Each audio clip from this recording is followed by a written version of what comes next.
ಭೀಮಸೇನೆ ಕರ್ನಾಟಕ ಕೋಲಾರ ಜಿಲ್ಲಾ ಶಾಖೆ ವತಿಯಿಂದ ಎಡಿಸಿ ಮಂಗಳಾರವರಿಗೆ ಮನವಿ.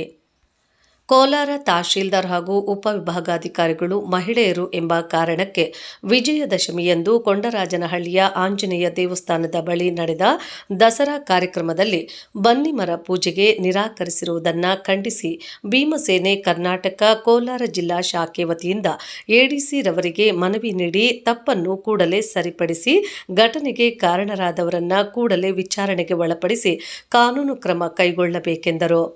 ಈ ಸಂದರ್ಭದಲ್ಲಿ ರಾಜ್ಯಾಧ್ಯಕ್ಷರಾದ ಪಂಡಿತ್ ಮುನಿವೆಂಕಟಪ್ಪ, ಡಿಎಸ್ಎಸ್ ಹಿರಿಯ ಮುಖಂಡರಾದ ಟಿ ವಿಜಯಕುಮಾರ್, ಜೆಎಂಎಸ್ ಮಾಜಿ ಕಾರ್ಯದರ್ಶಿ ವಿ ಗೀತಾ, ಗೋಪಿನಾಥ್ ಕರವಿ, ವೇಗಶ್ರೀ, ಬೀರಜ್, ಓಂ ಪ್ರಕಾಶ್ ಮುಂತಾದವರು ಹಾಜರಿದ್ದರು.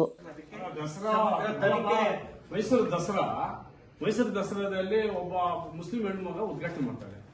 ಅಲ್ಲಿ ಮಾಡೋಂಥದ್ದೇ ಅಲ್ಲಿರೋ ಸಂವಿಧಾನ ಇರೋದು ಅಲ್ಲೇನು ಇಲ್ಲೇನು, ಇಲ್ಲಿ ಯಾವ ಸಂವಿಧಾನ ಇಲ್ಲ, ಅದೇನು ಸ್ಪೆಷಲ್ ಇಲ್ಲಿ ಸಂವಿಧಾನ ಇದ್ದಾರೆ. ಎಷ್ಟು ಅವಮಾನಮ್ಮ ಇದು, ಬಹಳ ಬೇಜಾರ.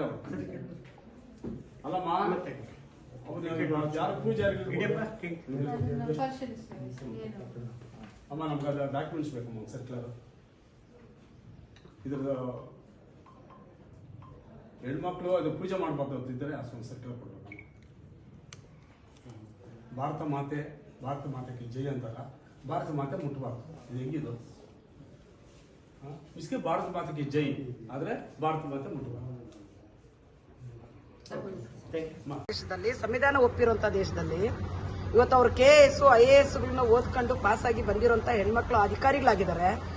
ಇವತ್ತು ಯಾರೋ ಸನಾತನ ಧರ್ಮದ ಇವನ್ನ ಹೇಳಿದ್ರು ಅನ್ನೋಂತ ಒಂದೇ ಒಂದು ಕಾರಣನ ಇಟ್ಕೊಂಡು, ಅದೇ ಸಂಪ್ರದಾಯನ ಇಟ್ಕೊಂಡು ಮಹಿಳೆ ಅನ್ನೋಂತ ಕಾರಣಕ್ಕೋಸ್ಕರಾಗಿ ಬನ್ನಿ ಮಂಟಪದ ಪೂಜೆಯನ್ನ ಆಕೆ ಮಾಡಬಾರ್ದು, ಆ ಬನ್ನಿ ಮಂಟಪದ ಇದನ್ನ ಕಾರ್ಯಗಳನ್ನ ಆಕೆ ನೆರವೇರಿಸಬಾರ್ದು ಅಂತ ಹೇಳಿ ಇವತ್ತು ಬೇರೆಯವರ ಕೈಯಲ್ಲಿ ಮಾಡಿಸಿರುವಂತದ್ದು ಏನಿದೆ, ಇದು ಸಂವಿಧಾನಕ್ಕೆ ಮಾಡುವಂತ ಅಪಚಾರ ಮತ್ತು ಅವಮಾನ ಅನ್ನೋಂಥದ್ದನ್ನ ಹೇಳ್ತೇವೆ.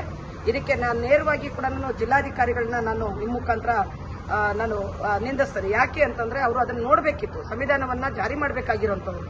ಸಂಪ್ರದಾಯಗಳನ್ನ 108 ಹೇಳ್ಕೊಂಡು ಬರ್ತಿದ್ದಾರೆ. ಈಗ ಮೊನ್ನೆ ನಮ್ಮ ಬಾನು ಮುಸ್ತಾಫಕ ಸಮಾಜದ ವಿಚಾರಕ್ಕೂ ಸಂಬಂಧಪಟ್ಟಂಗೆ ಇಡೀ ರಾಜ್ಯದಲ್ಲಿ ಮತ್ತು ಇಡೀ ದೇಶದಲ್ಲಿ ಸಾಕಷ್ಟು ಜನ ಸನಾತನ ಧರ್ಮನ ಒಪ್ಪುವಂತವ್ರು ವಿರೋಧ ಮಾಡಿದ್ರು. ಆದ್ರೆ ಇವತ್ತು ಸರ್ಕಾರ ಅದನ್ನ ಗಟ್ಟಿಯಾದಂತ ತೀರ್ಮಾನನ ತಗಂತು. ಹಂಗಿರುವಂತ ಸಂದರ್ಭದಲ್ಲಿ ಒಂದು ತಾಲೂಕಿನಲ್ಲಿ ಈ ತರದ ಒಂದು ಕಾರ್ಯಕ್ರಮನ ಮಾಡುವಂತ ಸಂದರ್ಭದಲ್ಲಿ ಜಾರಿ ಮಾಡುವಂತದ್ರಲ್ಲಿ ಜಿಲ್ಲಾಡಳಿತ ಎಡವಿದೆ, ಸಂವಿಧಾನಕ್ಕೆ ವಿರುದ್ಧವಾಗಿ ನಡ್ಕೊಂಡಿದೆ. ಸೊ ಇನ್ನು ಮುಂದೆ ಇದು ಈ ರೀತಿ ಆಗಬಾರ್ದು, ಇದನ್ನ ಕರೆಕ್ಟ್ ಆಗಿ ಕೂಡ ನಡೆಸ್ಕೊಂಡು ಹೋಗ್ಬೇಕು. ಜಿಲ್ಲಾಧಿಕಾರಿಗಳ ಮೂಲಕ ನಿನ್ನೆ 2ನೇ ತಾರೀಕು ಇಡೀ ರಾಷ್ಟ್ರಾದ್ಯಂತ, ಅದರಲ್ಲಿ ಬಹುಮುಖ್ಯವಾಗಿ ಕರ್ನಾಟಕ ರಾಜ್ಯದಲ್ಲಿ